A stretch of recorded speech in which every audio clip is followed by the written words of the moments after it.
We made an unbelievable mistake in the last 6 months. In fact, I've done a lot of research on this. The lockdowns will go down as one of the worst decisions ever made in the history of our country, bar none. The lockdowns, they are... The lockdowns, we need to say it so it'll never happen again. I'm going to say some things that some people might deem controversial, but whatever. The lockdowns are a luxury of the rich. If you have money, you can survive a lockdown. If you don't, you have to fight and barely get by. Every metric we have for a declining society is up. Every metric. Because of these lockdowns, 150 million more people worldwide will go into extreme poverty. 150 million people worldwide, because we decided to shut off global supply chains, shut off the movement of people, goods, and services. 15,000 scientists just signed the Barrington Declaration that said the lockdowns are the greatest threat to human health.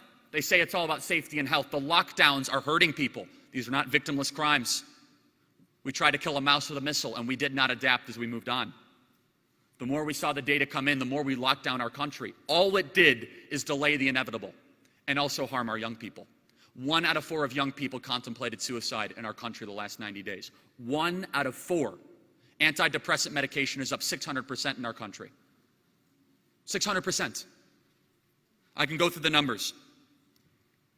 40% of U.S. adults reported struggling with mental health, up from 6% last year. U.S. Army suicides have increased 30% during the pandemic compared to 2019. The CDC, because of concerns about the Chinese coronavirus, estimated 41% of U.S. adults had delayed urgent medical care. They didn't want to go to the hospital. They thought they were going to get hurt. How about small businesses? Yelp, which all of you have used, say that 60% of their restaurants on their app will never reopen. 60%. Who owns small businesses? Who owns these restaurants? All of you guys out here. You guys know how hard it is.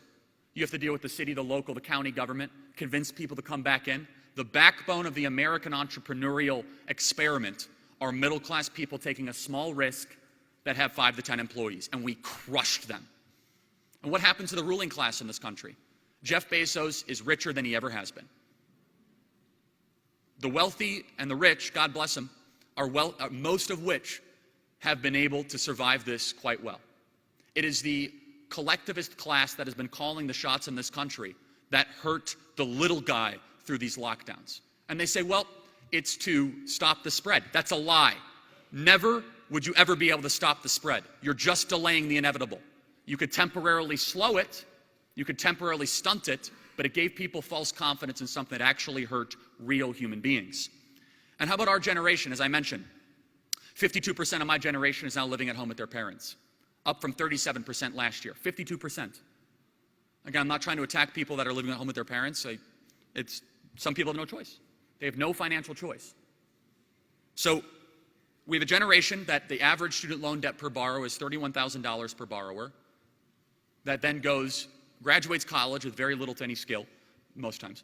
And I'm happy to build out the whole college issue, to then enter a country where we tell them, just go work harder. Go work harder. Oh, I'm sorry, we shut down the country the last 9 months. And what we are playing with right now in Western society, if we do not fully reopen our economies and fully reopen our schools, will be irreparable damage to the backbone of our republic that will only give license to a socialist demagogue to get power.